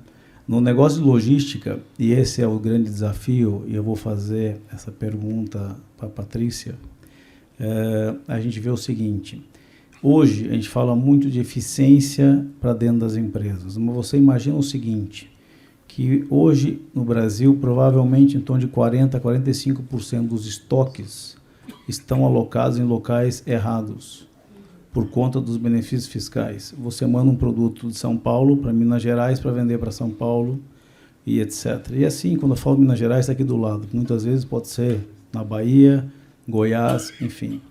Quanto a gente está gerando de carbono, de emissão de caminhões, de trem, de navio, de aviões, fazendo esse percurso? Quantos aviões estão andando para países errados para fazerem triangulações fiscais? Vocês sabem quanto consome um avião numa noite de voo? Mais de 100 toneladas de combustível. 100 toneladas, talvez a cidade de São Paulo inteira gaste umas 100 toneladas por dia de óleo diesel nos ônibus. Talvez 150. Isso um avião consome e polui. Então, assim, olhando a logística de um outro ponto de vista, né, que a gente começar a desafiar os nossos clientes, a gente tem feito muito isso, a começar a olhar a logística por esse aspecto, não só no aspecto de ser o mais eficiente, usar o caminhão com biometano, enfim, não adianta você fazer o SAF se os caras vão começar a rodar 5 vezes mais com o mesmo avião para transportar a mesma quantidade de passageiros. Ele vai consumir SAF, é mais eficiente, mas vai consumir muito, né? Então, os caminhões ficaram mais eficientes, o mundo está mais eficiente, mas a gente desperdiça muito mais. Patrícia, você não acha que a gente deveria, talvez, eu até desafio você a pilotar isso, enfim, de alguma maneira, a gente começar a falar de coisas mais micro do que a gente faz e prestar mais atenção nisso, nesse tipo de coisa, né, do agro, enfim, dos defensivos e dos produtos que andam para o lugar errado e tal, para conscientizar melhor as pessoas, porque você tem que, normalmente você tem esse discurso muito eficiente no nível mais alto das companhias, e a grande dificuldade é você descer ele, e descer para o fornecedor das companhias e também depois subir com a boa notícia. Então tem uma jornada que a gente faz muito mal no Brasil, tá? Eu acho que eu queria ouvir a tua opinião sobre isso e se desafiar, talvez, a você começar a pensar em como resolver isso ao longo do tempo aí. Bom, o desafio está aceito e até é engraçado. Sexta-feira passada, de manhã, minha primeira reunião foi com o Head Global do ICC, né, do International Chamber of Commerce, que junta todas as organizações de comércio internacional exatamente por causa desse motivo. Eu fiquei, o problema que você descreveu para o Brasil, que a gente vive no micro, aqui a gente está vivendo globalmente de uma forma muito piorada agora. É quase que a gente está aqui falando de compliance de carbono de um lado e aumentando a pegada de carbono exponencialmente do outro. E essa guerra comercial global que a gente está vivendo, ela está criando, eu vou parafrasear um CEO de uma das maiores empresas de processamento de lítio americana. A frase dele foi: "We are creating a series of broken value chains." Porque a gente está criando essa briga global, a gente criou uma série de cadeias globais completamente ineficientes e fechadas dentro dos países que não conseguem ser independentes entre si. E aí ele deu o exemplo dele, que ele compra lítio do Brasil, leva para os Estados Unidos para processar e depois para comercializar na Europa, que ele aumenta a pegada de carbono dele exponencialmente, e tudo por causa de questões fiscais e comerciais. Outro exemplo, o próprio minério de ferro que eu mencionei, né, a grande local de processamento hoje está virando Oman, para processar o que vai para a China, questões comerciais. No caso do Brasil, minha maior escola foi como secretária de aprender sobre o ICMS, né, e ver como é que a gente tem o modelo, né, mais ineficiente do mundo. Essa reforma fiscal vai ser muito importante para isso, mas temos muitos passos para chegar até lá, porque a gente não tem nenhum instrumento para resolver o que você está dizendo, e isso é muito frustrante. Então, o que eu acho que dá para fazer, e por isso que eu falei aceito o desafio, porque de manhã, na sexta, a gente estava falando, a gente precisa criar uma ferramenta com Big Data para dar visibilidade global para a burrice do que isso está sendo e o custo que isso está virando para o empreendedor, para a empreendedora no CEP, porque não faz o menor sentido, e a gente está aumentando, né, o custo de fazer negócio no mundo e a pegada de carbono. A gente está indo para um lugar oposto do que a gente está dizendo que a gente quer ir. Ele, super sensibilizado também, a gente está criando um esforço agora no global, mas acho que seria urgente fazer isso para o Brasil e mostrar isso na prática, sim. A gente está trabalhando hoje em 3 frentes diferentes, que uma é dos combustíveis, no caso de navios Biobanker, Biolinker, tem uma oportunidade muito grande, que os biocombustíveis também no setor automotivo sejam reconhecidos como redutor da pegada de carbono, no caso do Brasil, é muito importante. A gente tem um outro lado da história de otimização de logística e economia circular, que vai ser muito importante, o que você falou do reduzir. Foi criado agora o Plano Nacional de Economia Circular, que foi muito importante, mas essa parte de otimização de gestão e de logística das cadeias produtivas é urgente. A gente terminou nossa conversa ali falando como é que a gente chamaria isso. Seria um esforço de corredores verdes globais. A gente tem que pensar até no nome, porque tem que ser uma coisa que atraia as pessoas para a mesa. Boa notícia, tem dados.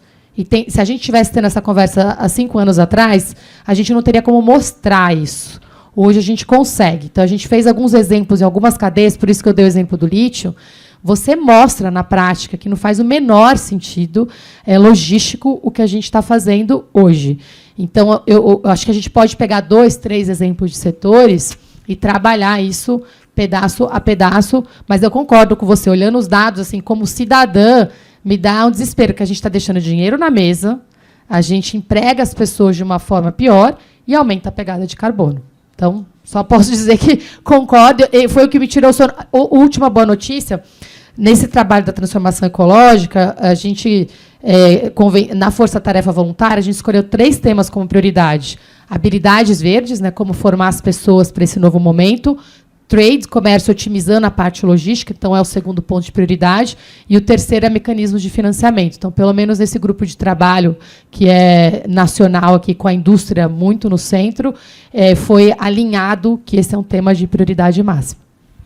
Bacana. Bom. Desculpa, Luiz, só para complementar, justamente a gente, nos últimos 2 anos, nós investimos muito mais dentro da companhia em tecnologia do que em ativos, do que em caminhões, máquinas, equipamentos, etc. E a gente tem feito essa análise e começado a ter essas discussões com os nossos clientes, principais parceiros, justamente mostrando a eles a quanta ineficiência eles têm na operação. Num primeiro momento, todo mundo enxerga isso como uma questão econômica, de custo, né? Por exemplo, a gente fala, por que você entrega 3 vezes na mesma semana para o mesmo cliente? Você entrega uma vez só, vai ser mais barato, né? E o resto não preciso falar o que acontece aqui por trás, né? Então, a gente tem feito isso. Mas um desafio que fica para a gente aqui também, né? Quando a gente clica ali numa compra do e-commerce em casa, à noite, deitado na cama muitas vezes, né? O ideal é você tentar comprar mais de uma coisa ao mesmo tempo. E, de preferência, não devolver, porque quando você devolve, aí você tem um custo absurdo, que o produto vai e volta, ele vai mais uma vez, de novo, para um futuro cliente ali na frente. Então, quando eu falo de mais micro, aqui realmente as pessoas que consomem hoje em dia, que vivem na nossa sociedade, não têm essa cultura. E a gente não fala sobre isso. Talvez essas pessoas, começando por aí, né, saindo um pouco do nível mais alto da companhia e descendo bastante até o chão, e chegar na população, a gente vai ter um resultado muito melhor e uma população muito mais educada nesse sentido e exigente. Como você aceitou o desafio, eu me coloco aqui, coloco a nossa companhia à disposição para ser um parceiro, para poder ajudar vocês com dados, informações, o que vocês precisarem. Tá bom? Obrigado. Em um mundo onde o comércio exterior evolui a passos largos, a e-Comex está na vanguarda dessa transformação. Estamos redefinindo o futuro do comércio exterior com tecnologias poderosas e um DNA inovador. E você é nosso convidado nessa jornada. e-Comex, alcance o seu sucesso global. Muito bem. Vamos agora pedir para o Edson Igor fazer sua participação. Cadê o microfone? Obrigado. Aqui na AIA, a gente está iniciando agora em setembro um programa que eu particularmente acho muito importante, que traz essa visão micro, né, que foi falada agora aí. A gente vai tá lançando uma plataforma de ação da AIA em cadeias produtivas, que ela está um pouco alinhada, bastante alinhada com o que o embaixador fala, né, de agenda da ação da COP. Tem essa iniciativa da CNI, da SBCOP, e eu venho da Danone, né? Eu trabalhei nos meus últimos 20 anos na Danone, os últimos 10 como CEO, e o Fernando comenta do dilema, né, dessa agenda com o PNL, que no final das contas esse é o nosso mandato como CEO, né, entregar resultado, mas também quem tem essa percepção, esse comprometimento pessoal e de engajamento com essa agenda, internamente é um conflito, né, diário. Eu tinha isso diariamente também nas minhas decisões e renúncias de um lado e do outro para entregar um mandato dos dois lados. Então, essa agenda essa plataforma de ação que a gente está lançando, a gente vai lançar em 4 cadeias produtivas, né, a SAF, que a gente falou aqui, eletromobilidade, minerais críticos e circularidade, né? Eu venho desse segmento de consumo, onde a gestão da embalagem pós-uso era uma dor, né? Imagino o Fernando aí tem esse tema também. Então, a gente tinha a obrigação de reciclar ou de trazer, né, de volta uns 25% do que a gente colocava no mercado. E o que me incomodava é que eu tinha que comprar crédito de carbono, né? Isso era toda vez que eu assinava o cheque, era um cheque de ineficiência, né, e reconhecimento que a gente era incompetente em fazer alguma coisa. E era difícil, né? Era uma agenda que eu sozinho não conseguia na Danone, eu tinha que fazer isso de uma forma coletiva. E, às vezes, do ponto de vista de compliance, não dá para chamar meu concorrente e falar, vamos fazer alguma coisa nessa área, então também cria alguns conflitos ali. E a agenda, né, a nossa plataforma aqui traz essa agenda pré-competitiva, então eu posso colocar empresas de concorrentes na mesma discussão para resolver um problema coletivo, né? Eu acho que aí vem a solução que eu acho que a gente consegue trazer no micro.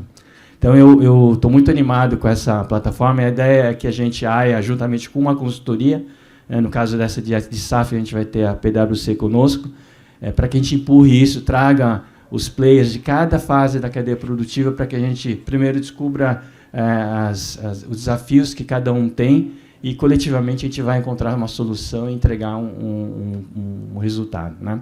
Então, a minha pergunta, Fernando, é essa, né? Como você lida diariamente, né, com esse dilema, e principalmente com a questão do consumo, né? Porque a gente tinha no iogurte, né, nessa questão do consumo massivo, na hora da decisão ali, né, o consumidor ele decide por quê, né? Qualidade, marca, preço. E o frustrante é que no Brasil, a grande maioria dos brasileiros está engajado com o tema, mas na hora do consumo tem outros drivers ali que levam em conta, né? Então, essa é uma questão que eu acho que trava muito, né, a aceleração e a aceleração do tema, né, de sustentabilidade nas empresas. comecei falando de mudança climática também, mas acho que o impacto que a gente tem maior no que a gente faz é justamente o impacto do resíduo pós-consumo, das embalagens, e é impossível da gente vender os nossos produtos se não tiver nas embalagens, até por uma questão de saúde pessoal, né? Elas precisam estar acondicionadas, bem acondicionadas, de uso unitário, né? Que se extingue e tal. A gente não pode trabalhar a granel, por exemplo, isso não é adequado do ponto de vista da saúde das pessoas que vão consumir aquilo.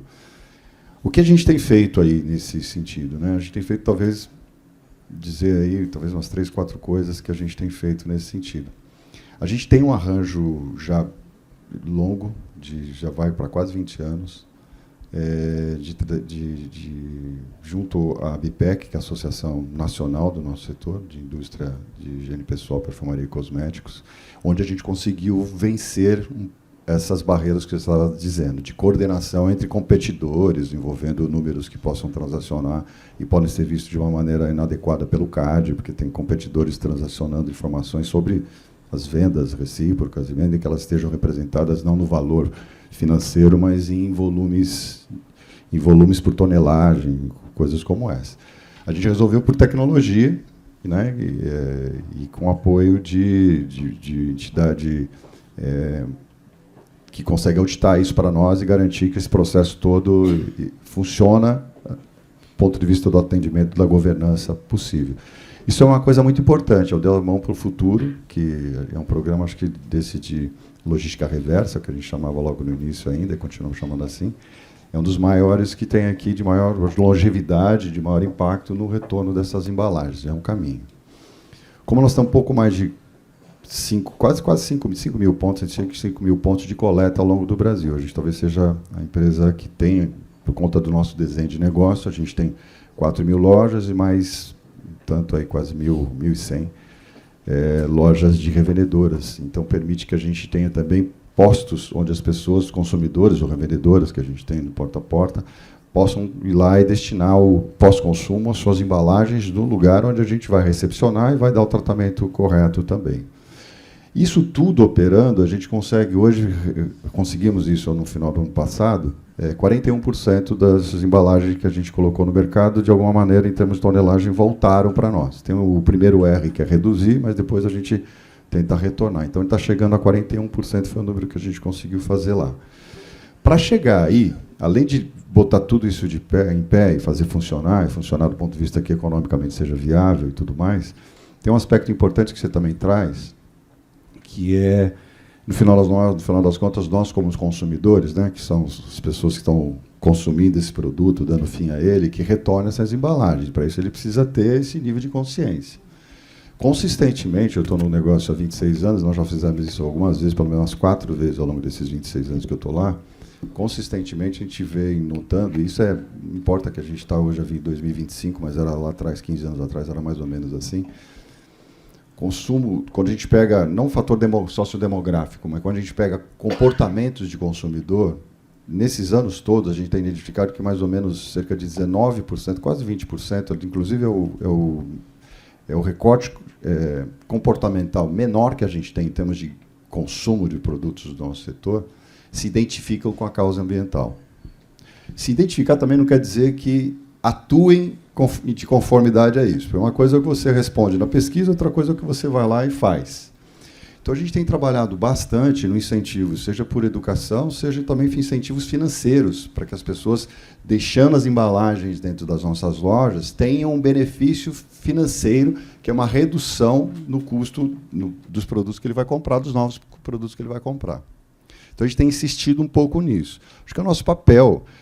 Talvez fazer 19 virar 100, talvez a gente não consiga, talvez seja muito longe, mas se a gente conseguir, na verdade, aumentar a frequência dos 19 e puxar um pouquinho isso para cima, talvez já seja feita uma grande parte. A gente está conseguindo fazer 41, seja por uma via ou por outra. Uma via, a menor dessa, infelizmente, ainda com todos os 5 mil e tantos postos de coleta que a gente tem e tudo mais, e toda essa consciência, e valer dinheiro no bolso do consumidor, ainda é uma parte menor do que 50% desses 41. O resto a gente faz, mais ou menos, tirando outro cheque do bolso, pagando para como você fazia na Danone, mais ou menos esse caminho também. Mas a gente continua, como eu falei, o problema aqui é a questão de consistência, vamos continuar insistindo nisso, já foi menos do que 41, então, quem sabe, daqui a pouco a gente chega à metade, né? Outro dia eu falei, e quem assina o cheque para minha filha? Ela perguntou o que é cheque. E faz o Pix. Vamos abrir para pergunta para a nossa plateia, começando pela Rachel Maia. Bom, maravilhoso estar aqui, ouvir essas respostas, essas temáticas tão importantes que nos cercam, mas, ao mesmo tempo, não traz muita resposta, né? Porque é isso que acontece. Mas eu vou fazer para você, Dani. Bom, eu estou em vários conselhos de empresas globais, como é sabido, e eu vejo as dificuldades internas, inclusive a dificuldade agora, junto com o cenário político, da COP30. Fala para nós um pouquinho os desafios para a COP30, como, né, a nossa diretora e executiva do Pacto Global. Compartilhe um pouquinho conosco. Obrigada pela pergunta, Rachel, e obrigada pela sua atuação tão dedicada ao Pacto Global. Dentre esses múltiplos conselhos em que a Rachel participa, ela é presidente do Conselho do Pacto Global Rede Brasil. São múltiplos os desafios, né, para a COP30, e acho que hoje, inclusive, é um dia decisivo para um desafio que é o não esvaziamento da COP30, né? Há uma reunião hoje do governo brasileiro com a ONU a respeito das soluções para a questão logística, né? Que tanto tem desviado as nossas atenções, né? A gente deveria estar se concentrando nas questões climáticas, do financiamento verde, e, lamentavelmente, o que a gente ouve muitas vezes das empresas, e não sem razão, é como é que estão as questões logísticas. Isso é decisivo porque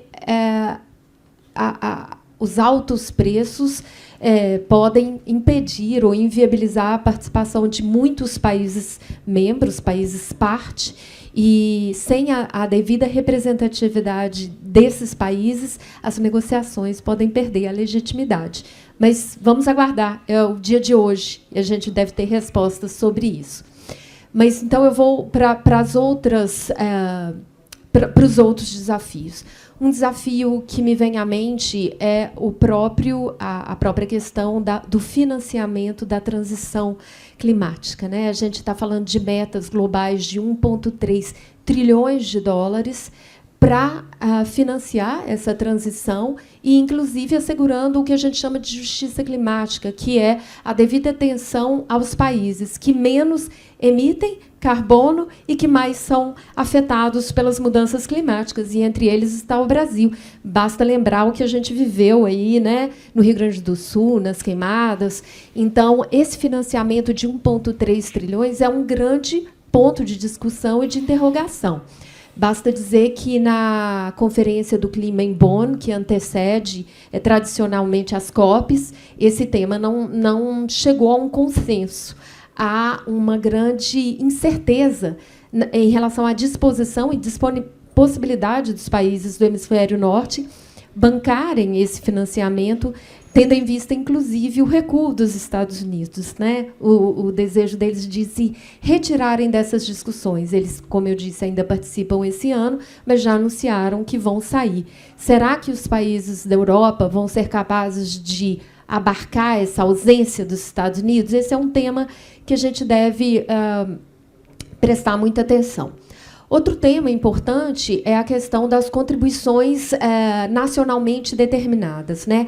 A COP é o espaço de negociação em que os países se comprometem com as metas de redução de carbono para a gente coletivamente conseguir evitar o péssimo negócio que está diante de nós, que é o aquecimento global de mais de 2 graus centígrados.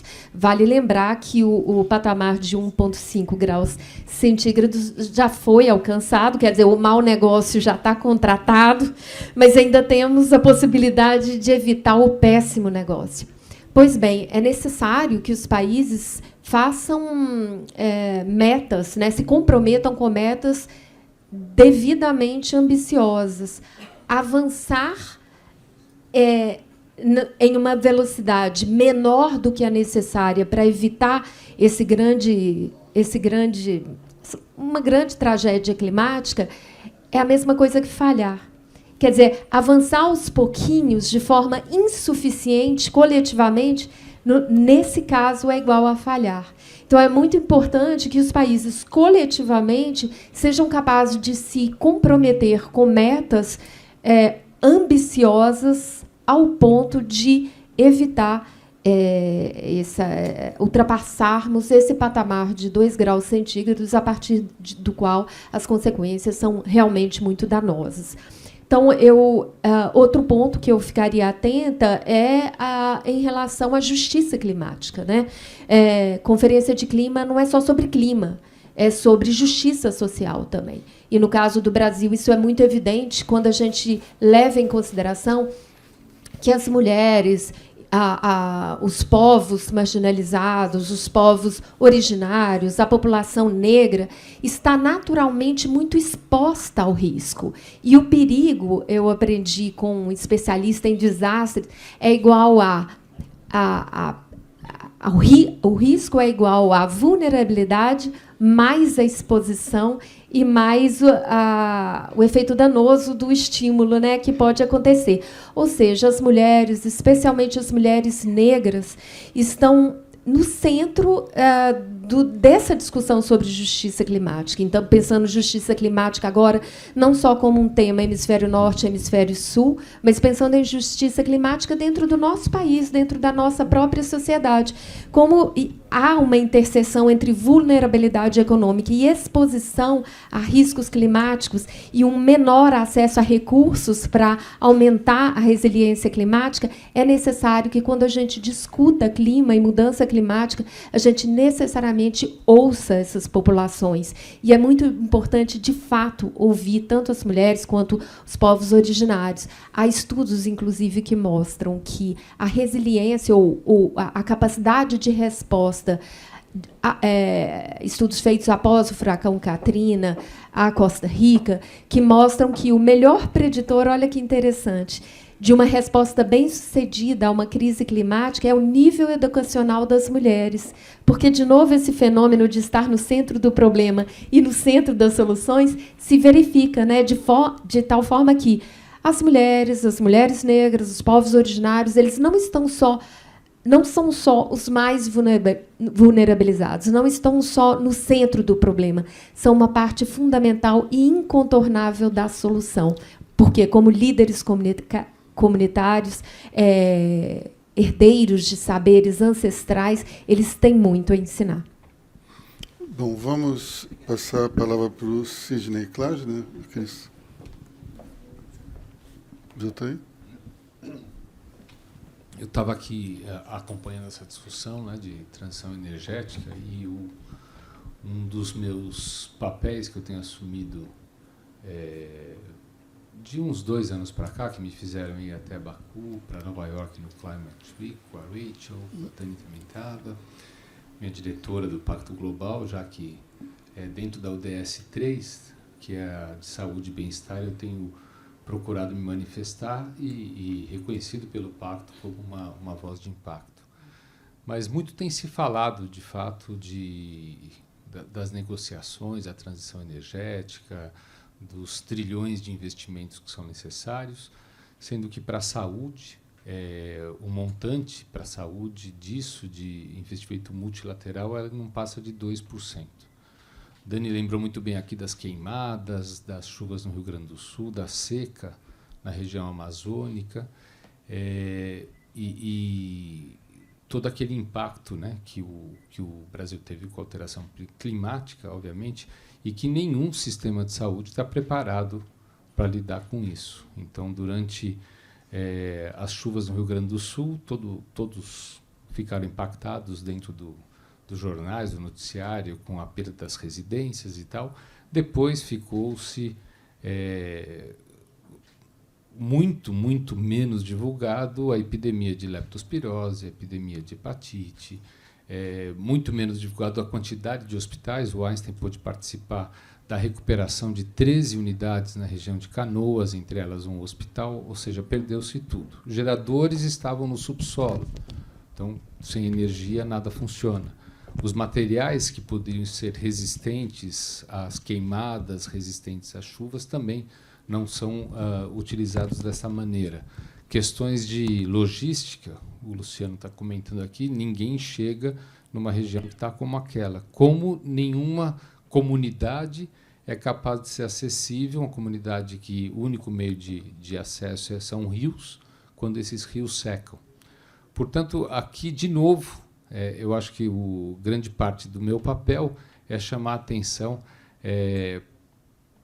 dentro das negociações que são possíveis, o que nós vamos fazer como políticas públicas, porque parte do que foi discutido aqui, a gente depende de política pública. Os empresários podem levantar a bola, mas a gente precisa de política pública que incentive os estoques, por exemplo, não na sua forma de incentivo fiscal, mas no incentivo de produzir menos carbono, assim como dentro do mercado da saúde, os hospitais participam com 4,4% das emissões de gases de carbono.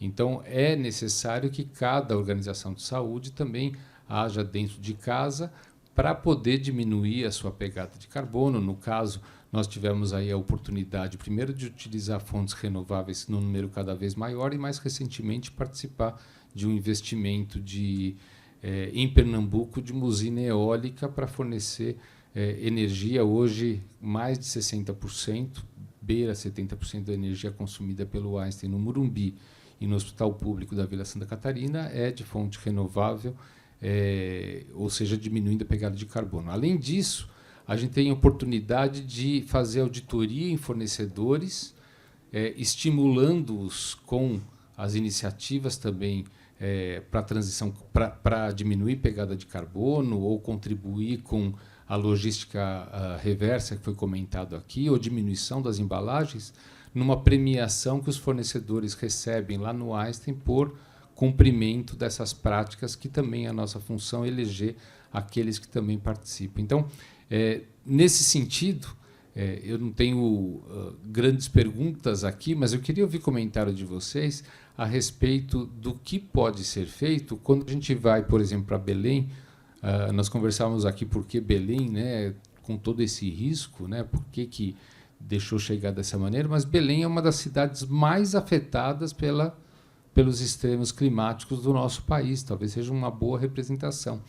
E nós estamos fazendo mau uso desse símbolo que é Belém para ter essa discussão. Já tem governantes aí desistindo da vinda por conta de preços. Nós também estamos com dificuldade, como uma organização filantrópica, de estar presente nessas discussões. Então, eu queria ouvir de vocês também aonde que a saúde poderia entrar e fazer parte dessas iniciativas. Eu sei aquilo que a gente tem conseguido fazer junto com parcerias governamentais, mas eu acho que é pouco. A Dani já pegou o microfone, mas eu acho que a Patrícia também quer falar, né? Quem começa? Pode começar, Dani. Eu queria comentar, reagir à sua pergunta, lembrando que a melhor maneira de fazer uma gestão de crise é o planejamento antes que o caos se instale. Né? Então, esse episódio do Rio Grande do Sul que o senhor mencionou, eu ouvi da perspectiva da CPFL, dizendo que ela não conseguia acionar os próprios técnicos para religar as redes de transmissão que alimentam os hospitais. Então, essa preparação, esse planejamento entra dentro da discussão de resiliência climática, porque resiliência climática tem que entrar no plano estratégico de todas as organizações. Ele é uma realidade, não é as mudanças climáticas não são mais uma hipótese, não é se vai acontecer, é como vai me afetar. Né? Então, entra dentro do tema de resiliência climática. E esse planejamento de resiliência climática, como você bem observou, passa por políticas públicas e passa pela coordenação pública, né? Porque tem que ser assim. E eu fico imaginando, por exemplo, são muitas as respostas que um hospital de excelência, uma instituição de saúde de excelência como a Einstein pode dar. Mas é precisa a coordenação da defesa civil. E um desastre é, por definição, aquele momento em que as necessidades excedem os recursos do poder público. Então, essa preparação, inclusive, de engajamento do setor privado, do setor setor filantrópico ele tem que ser feito de forma permanente, com um olhar preventivo, com clara definição de papéis, responsabilidades, ativos, habilidades. Eu trabalhei, né, no Instituto Avon, no Instituto Natura, e quando a crise no Rio Grande do Sul aconteceu, a gente naturalmente voltou o nosso olhar para aquelas representantes, né? Aquelas consultoras. Natura eram mais de, acho que, 80 mil mulheres diretamente afetadas. E a Natura tinha o telefone de todas elas. E logo se preocupou, como que eu posso levar socorro? E depois, ouvindo esse especialista em desastres, ele falando, Daniela, o problema é que as empresas engajadas do setor privado, elas pensam o que eu posso doar do meu ponto de vista, e isso é muito bom. Mas a questão é, a melhor maneira de ajudar num cenário como esse seria comprar o estoque dessas mulheres para fazer a economia local girar. Ela já tem contato com as pessoas que mais precisam e, na verdade, seus produtos já estão lá. E a mesma coisa vale para a Ambev. Ele abarcou isso e deu exemplos com cada empresa que estava ali. Era um encontro da Exame ESG.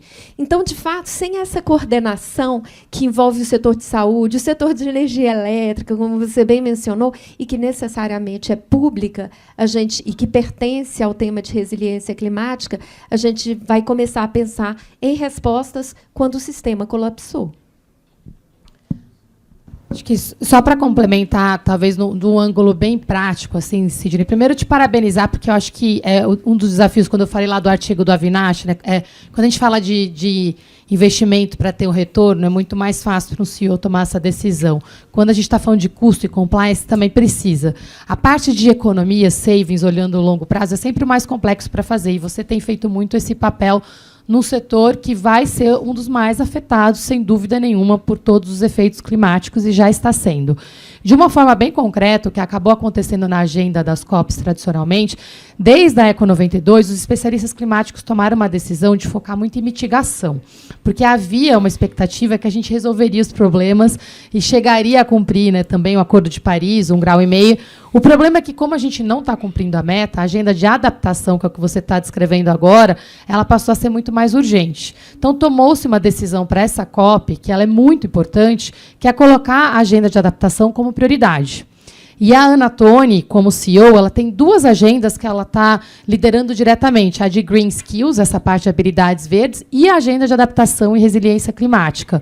Ela, inclusive, a gente, numa reunião segunda-feira passada, ela pediu para que a gente fizesse um grande fórum de adaptação climática na pré-COP, em Brasília, em outubro. Então, temos aqui uma oportunidade imediata de mobilização dos setores, junto com o Pacto Global, com os setores que estão aqui, para que a gente chegue com propostas concretas, muito, inclusive, das decisões de negociações, não acontecem em Belém. Elas acontecem em Bonn e depois, na pré-COP, em outubro, em Brasília. Então, acho que são 2 momentos estratégicos que, às vezes, passam batido pelo setor privado, onde muito desse desenho vai acontecer. Então, fica o convite para a gente já começar a trabalhar de uma forma bem prática nisso. E a outra coisa que eu não queria deixar passar é a COP acontece o ano inteiro. Acho que Belém é simbólico, sim. A gente levar a COP para a Amazônia é muito importante. Concordo que teve muitos erros de planejamento e a forma de colocar as mensagens para fora não está ajudando. A reunião de hoje vai ser muito importante. Mas, para a gente, para o mundo empresarial, tem vários outros fóruns que complementam o que acontece na COP. E o próprio embaixador André Corrêa do Lago pediu para que a gente coordenasse os esforços para não ter sobreposição, mas para otimizar a presença. Além do que eu mencionei da pré-COP, a gente tem agora, teve a São Paulo Climate Week, no final desse mês tem a Rio Climate Week, é a última semana de agosto. Em setembro, em Nova York, a Semana do Clima de Nova York é extremamente importante, que acontece em paralelo à Assembleia Geral da ONU. Em outubro, a pré-COP, sem dúvida, a mais importante para a gente, vai ser em Brasília. E, geralmente, ela é no local que acontece a COP. Desse ano, eles mudaram. Vai ser em Brasília e depois a COP em Belém. E, por último, antes de Belém, na semana antes, vão acontecer 3 fóruns muito grandes globais que vieram para São Paulo. A gente vai ter o PRI, que é o Principles for Responsible Investment, e que também é junto com a ONU.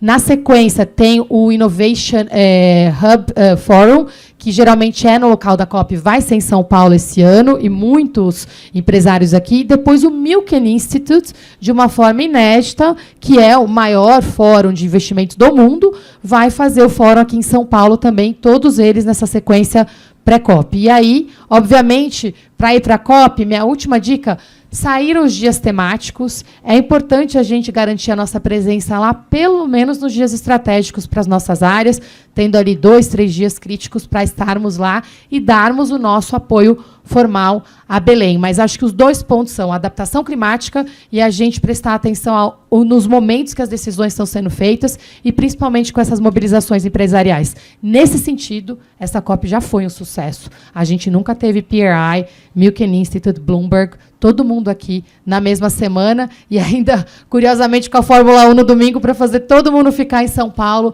né, por uma semana inteira, e gente que investe, então, e do mundo inteiro. Então, nosso trabalho nesse momento para trazer essa pauta vai ser crítico. Sugestão, ter o setor de saúde mobilizado de uma forma organizada, estratégica, durante esse período também. Bom, sobre a COP30, é óbvio que todo abuso ele deve ser criticado, mas eu gostaria de fazer uma pergunta aqui para vocês. Quem de vocês já esteve em Davos, aqui da plateia? Todo mundo que já esteve lá sabe que é uma coisa muito parecida o que ocorre anualmente na Suíça. Davos é uma cidade desse tamanho, não tem estrutura de hospedagem e os apartamentos são colocados à disposição de quem queira alugá-los por um preço absurdamente impossível de fazer. Então, eu acho interessante porque a gente tem, ao mesmo tempo, um aspecto do complexo de vira-lata, de falar mal de nós mesmos, já que estamos cobrando tão caro para se hospedar lá em Belém, e os estrangeiros também falando mal da gente, quando eles também fazem a mesma coisa anualmente lá em Davos. Então, é um absurdo cobrar o que estão cobrando, isso está fora de discussão, mas, ao mesmo tempo, isso acontece em vários outros lugares anualmente, como em Davos. Então, precisamos colocar isso em perspectiva também, né? Eu acho que a gente cobriu bem. Não sei se tem alguém que sentiu ausência de alguma pergunta para a gente poder finalizar. Então, a gente vai abrir a última pergunta aqui do painel. Aí eu vou aproveitar e pedir que, ao término do painel, vocês permaneçam nos lugares, que a gente vai rapidamente tirar esse mobiliário do palco para fazer as 4 homenagens às empresas de destaque. Então, só pedir para vocês não se levantarem, é pouco tempo, aí depois, logo que acabar a homenagem, a gente vai ter tempo de confraternizar, conversar e alongar um pouco mais esse debate. É o que vocês escutam sempre que o avião está chegando no Finga. Permaneçam sentados até... Não resolve muito, mas a gente tenta, né? Até o desligamento total dos motores. Vamos lá. Paulo Nigo. Bom, prazer estar aqui com vocês, ouvindo esse debate de alto nível. E eu ouvi no começo da conversa a Patrícia falando da oportunidade que o Brasil tem, né? E agora exposta ao mundo através da COP, isso é maravilhoso. Por outro lado, a gente ouve Sidney e outros falando da necessidade de aprimorarmos a política pública que toca esses diversos domínios. Queria fazer só um comentário. Há 15 anos atrás, eu tive a alegria de participar e liderar o processo para a criação e aprovação da Política Nacional de Resíduos Sólidos. E, depois de 15 anos, eu ouvi o CEO do Boticário, que é uma das empresas que mais investe, vamos dizer, na economia circular, na logística reversa, dizer que 41% daquilo que é colocado no mercado retorna, para gerar outras cadeias, né? Eu era CEO da Tetra Pak naquele período, inconformado com o fato de que, com todos os esforços, nós conseguimos reciclar 15%. Hoje, a Tetra Pak recicla mais ou menos 81 mil toneladas exatamente 41%, Fernando. E aí eu falo, a iniciativa privada tem buscado se movimentar. Eu sempre defendi que a empresa precisa ser ativista. O CEO precisa ser um ativista por fazer a sua parte e viver o seu propósito. O setor público precisa vir junto. E eu posso quase que garantir que esse esforço de 41% do Boticário é a metade do Boticário. Cadê a outra metade? Então, Patrícia, a pergunta é para você. Você esteve do outro lado, não é? Você foi uma secretária importante do maior estado do país. Como que a gente consegue trazer mais à luz a responsabilidade do governo nessa gestão compartilhada, né? Como é que a gente captura essa oportunidade que você falou do Brasil ser essa potência verde que nós somos?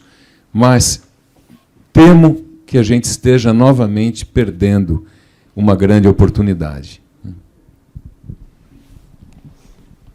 Paulo, obrigada. Bom, primeiro, acho que o teu trabalho no plano de resíduos sólidos tem que ser parabenizado, porque eu acho que você leva muito pouco do crédito, um trabalho que até hoje a gente está custando implementar. Né? Teve um avanço recente que passou despercebido, que foi no novo marco do saneamento, que vai permitir a integração entre saneamento e resíduos, que até hoje a gente não podia fazer isso também. E a gente coloca, que falou de Belém, a gente tem 5% só da população tendo acesso a esgoto, a saneamento, resíduos é uma questão crítica. A empresa nova aqui, falando de concessões e governo, que ganhou agora a nova fase da concessão, só vai assumir em janeiro, então a gente vai estar numa passagem de bastão no momento crítico. Eu acho que, para a gente pensar para frente, eu tenho várias ideias concretas, mas tem um ponto de preocupação que volta ao ponto que o Fernando falou do consumidor. Hoje, quando a gente faz pesquisas com relação à urgência climática, o nível de preocupação da população nos últimos 2 anos aumentou muito, porque as pessoas sentem Cigna leptospirose na ponta, sentem os riscos, e as pessoas que mais sofrem são as pessoas com menos condições. Então, isso aumentou, chega a 90% hoje o nível de conscientização. O problema é que, quando elas colocam o chapéu de consumidor, a conscientização cai, e cai mais ainda quando elas colocam o terceiro chapéu, que é o de eleitor. Então, a gente, quando vota, não prioriza nenhuma dessas pautas que a gente colocou aqui hoje. E esse talvez seja um dos nossos maiores desafios. Eu vejo muito pouco na gestão pública hoje os temas que nós estamos debatendo como a maior prioridade. Né? E quando eu levo isso para governo local, né, municipal, estadual, vereância, menos ainda. Então, eu acho que a reflexão que a gente tem que fazer como sociedade é como é que a gente sai da politização, porque o Aloysio abriu muito bem aqui. Como é que sustentabilidade virou uma pauta ideologizada? Como é que é de esquerda ou de direita? Se a gente concorda aqui que é uma oportunidade, que também é um custo muito grande, que é um risco muito grande, eu achei que curioso, muitos de nós falamos dos nossos filhos, porque a gente sabe que a gente está aprendendo com eles e que, se a gente não mudar, a gente não vai dar uma chance para eles poderem fazer diferente. Então, minha dúvida, né, o que me tira o sono toda noite é voltar para casa e pensar o que eu posso fazer de diferente para colocar esse senso de urgência no nosso chapéu como eleitores. Porque, se a gente não mudar isso, tem eleição no que vem, a gente vai estar aqui de novo e falando pior, de oportunidades perdidas. Eu acho que esse é o ponto. Exemplos concretos de infraestrutura, de como juntar a pauta de adaptação, como fazer as concessões melhor, como colocar taxa, tarifas, incentivar, tem muitos. Mas, se a gente não valorizar no voto, nada disso vai ser implementado. Como secretária, eu nunca fui cobrada com relação a essa pauta. A gente fez muita coisa nisso, porque eu venho de origem, essa pauta é muito importante para mim como ser humano, mas eu nunca fui cobrada. Se eu não tivesse feito nada, não teria sido um problema. Então, esse eu acho que é o ponto fundamental que a gente precisa mudar, e eu acho que a gente tem um poder muito grande como empresários de criar uma estratégia de marketing aqui para que essa seja uma pauta de todos e que o Brasil seja unido nisso. Quando a gente olha de cima, é o único país que é verde. A Revolução Verde é nossa, é de todos nós, a gente tem que ter orgulho disso. E se a gente conseguir fazer isso, como a gente fez com o futebol, com a Copa do Mundo, com várias outras coisas, eu acho que a gente consegue fazer uma diferença para o mundo. Bom, além do nosso país ser verde, a nossa bandeira, acho que mais da metade dela é verde, né? Então a gente tem que fazer alguma coisa a respeito disso. Só uma coisa, você está perdendo sono com isso, porque só com isso, porque sua filha só tem 10 anos. Espera ela fazer 17 para você ver.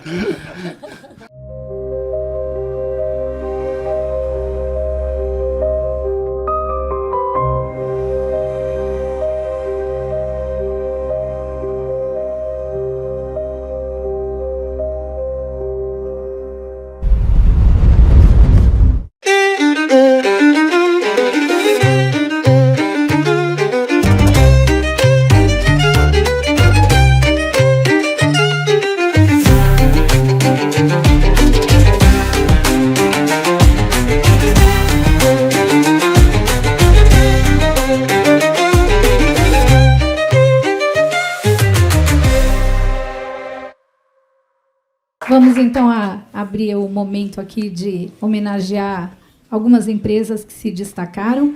Vale lembrar aqui que a gente tem diversos cases.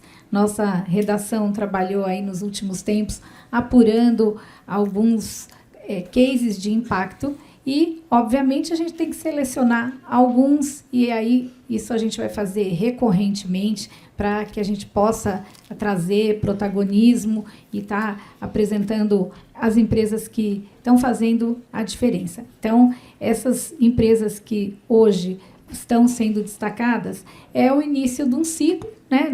A gente vem fazendo isso ao longo já de 5 anos, mas todo ano a gente vai trazendo novos cases e cada setor ter uma representatividade importante, um espaço para que sirva não só de exemplo para outras companhias e para os jovens, mas que fique mais no campo de visão da gente, porque às vezes no dia a dia a gente não tem essa percepção tão clara de tudo que tem sido feito.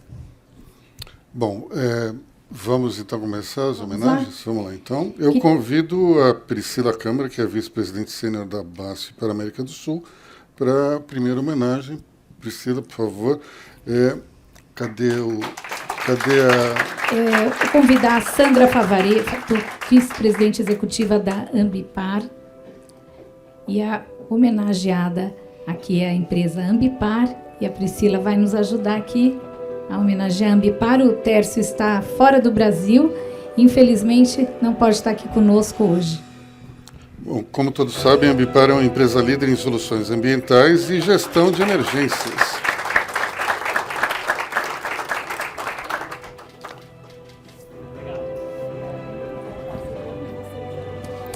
Eu convido agora o Rafael Albuquerque, CEO da Zux Smart Data, para a próxima homenagem. Vamos lá, Rafa. E o homenageado é o Fernando Modê, CEO do Grupo Boticário.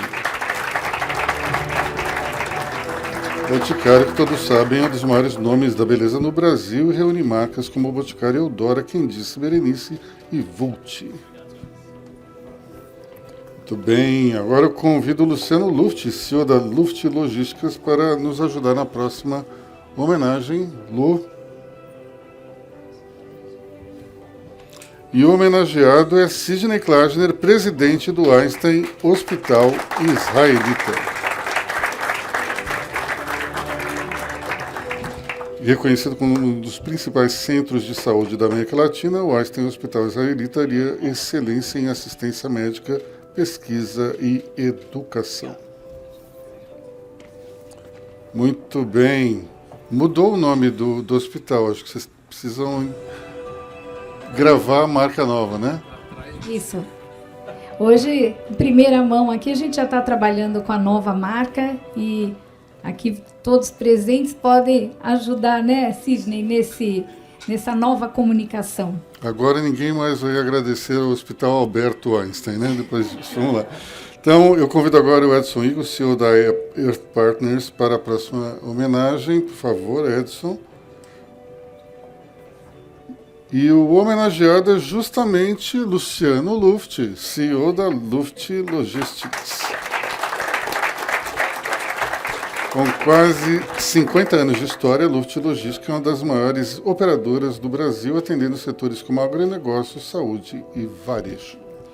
Agora eu vou aproveitar Luciano e Edson não saírem do palco e pedir que os anteriores retornem ao palco para nós fazermos uma foto juntas. Rafael também, Priscila.